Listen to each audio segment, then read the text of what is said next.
اعوذ باللہ من الشیطان اللعین الرجیم، بسم اللہ الرحمن الرحیم۔ ناظرین السلام علیکم۔ شب قدر کے اعمال کو ہم بیان کریں گے کیونکہ شب قدر ہے۔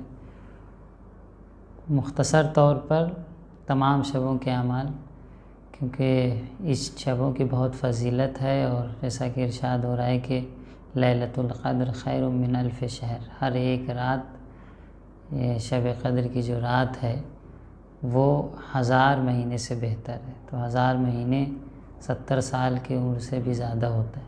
تو اس ایک شب جو بابرکت شب ہے اسے ہمیں ہاتھ سے نہیں جانے دینا چاہیے، اور اس میں جو اعمال ہیں بالخصوص دنیا اس بلا و مصیبت میں مبتلا ہے، خدا انشاءاللہ ان شبوں کی برکت سے اس بلا کو سب سے دور کرے اور سب کو محفوظ رکھے۔ دیکھیے، ایک مشترک اعمال ہیں جو تینوں شبوں میں ہیں، 19، 21 اور 23۔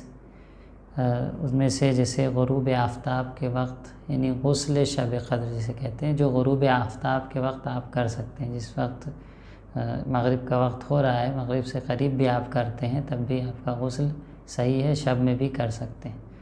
تو یہ مشترک عمل ہے، تینوں راتوں میں ہے۔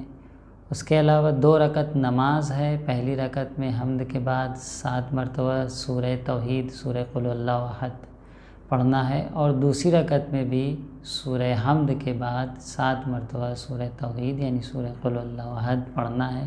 یہ بھی تمام شب قدر میں، یعنی تینوں شب قدر میں یہ نماز وارد ہوئی ہے۔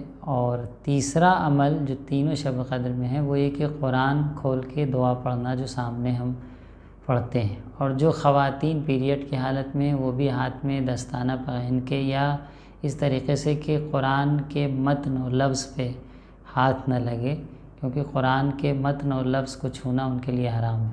جلد وغیرہ چھونا مکروہ ہے، تو بہترین راستہ ہے کہ ہاتھ میں دستانہ وغیرہ پہن کے یا چادر کے اندر سے آپ قرآن کو پکڑیں اور یہ عمل انجام دے سکتی ہیں۔ دعا پڑھیں، اور دعا پڑھنے کے بعد دوبارہ قرآن کو سر پہ رکھیں اور واسطہ دیں، بک یا اللہ، اور پھر بک یا محمد و علی و فاطمہ و حسن حسین، اسی طریقے سے 12-14 معصومین کا واسطہ دے کر دعا کرنا ہے۔ اور ان شبوں میں یہ بھی مستحب ہے، تینوں شبوں میں یہ عمل مستحب ہے۔